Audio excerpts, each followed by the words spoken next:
All right, guys, I'm back for a part two. I've got a little bit of daylight left, so I thought I'd go ahead and, again, this is the James River Armory AMD 63. Thought maybe I'd put my $15 imitation Bushnell red dot sight on this thing. I got this from wish.com. It's more or less dialed in. I'm shooting some pretty good groups right now, maybe 2.5 inches, but this thing's like a 3 or 4 MOA. You know, it's relatively inexpensive. I will put quality optics on these guns. I plan on putting a Vortex on here, maybe a Spark 2. Probably not Strike Fire. I think that's a little large, but anyway, yeah, so let's just see how this thing performs. I'm gonna do 5 rounds, and then I'm gonna stop. I'm gonna check my sights and see how it's doing, because I'm still dialing it in, but I'm still putting through a lot of ammo and running out of time, so I thought I'd just try to wrap it up.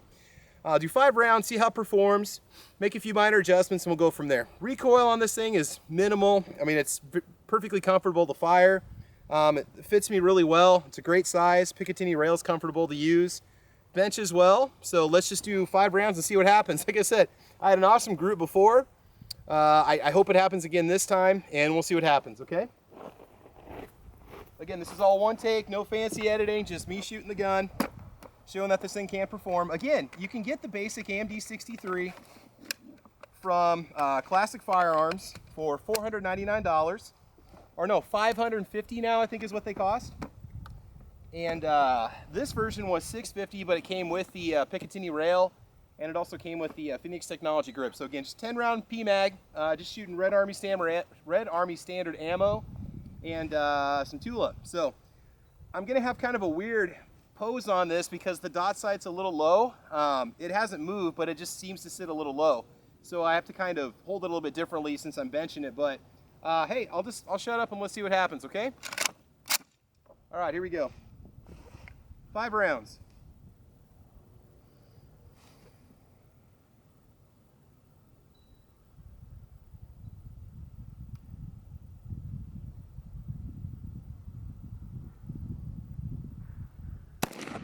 I flinched on that. We'll see what happens. That felt better. Yeah, that was pretty good. Okay, there's 4. 5th round. By the way, I got a nice uniform ejection of brass going on over there. It's about the 2 o'clock, 2:30 position. Perfect, runs great. So, all right, let's see what happens here. And we're to the right and low just a little tiny bit. So I'm gonna go ahead and adjust my dial just a couple clicks. When it comes to shooting these things, I really don't even pay attention to what this moves, like every 100 yards, if it's a 1/4 inch or 1/2 inch or whatever. I just keep clicking it till I get it where I want it, and that's how it runs. I mean, I know it's not very scientific, but it works. So, all right, 5 more rounds. Oh, by the way, I am probably 25 rounds in on this sight, and it's still holding 0. Nothing's breaking, nothing's flying off. There's no chunks floating around inside of it. So again, I got it at wish.com. I did buy it for $15 and $5 for shipping.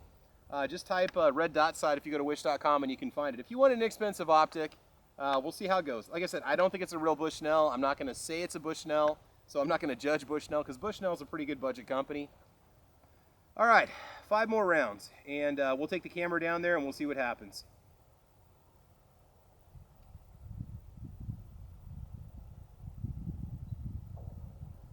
Oh,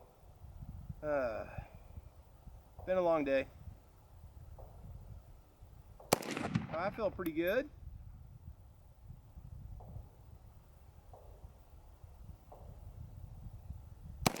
Not bad. Contacts keep fogging up. Blinked. All right.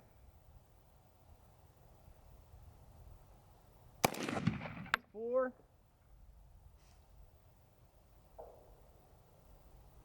One more.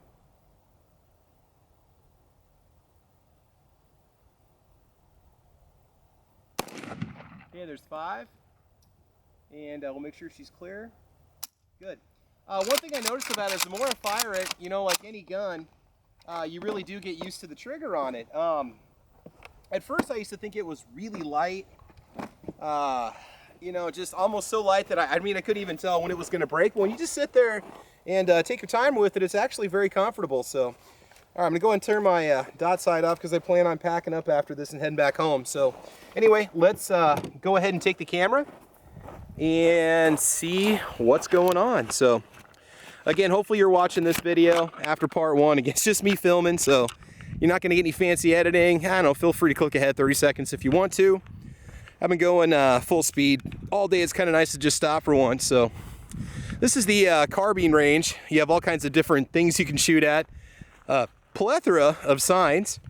For those of you that don't know, plethora means a lot of something, okay? Because surely I would not tell you what plethora means unless I truly did know what plethora means. By the way, that's a line from Three Amigos. All right, let's see how we did. Roughly, now it says 75 up there. I'm gonna say we're 60 yards. All right, first group. Not bad. May raise it up just 1 or 2 notches. Second group. Looks like I had 2 that went through the same hole on the bottom there. You know, we're looking at like maybe a 2-inch group. I can live with that, you know, until I get a nicer optic on there.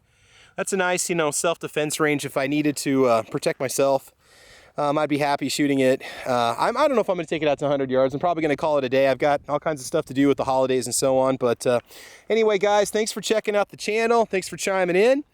This is Travis P11. Again, if you like the channel, please like or subscribe. Hopefully you watched the first part of the video. Yee. And anyway, yeah, thanks for watching, guys. Okay, so AMD 63 James River Armory Edition AK-47. It's also called the JRAK 65. And all right, have fun, be safe, guys. Have a great Thanksgiving. Kick back, think about the things you can be thankful for, because things could definitely be a lot worse right now for us. And so anyway, have a great holiday, guys. You take care, and we'll talk to you soon. Do a dramatic finish.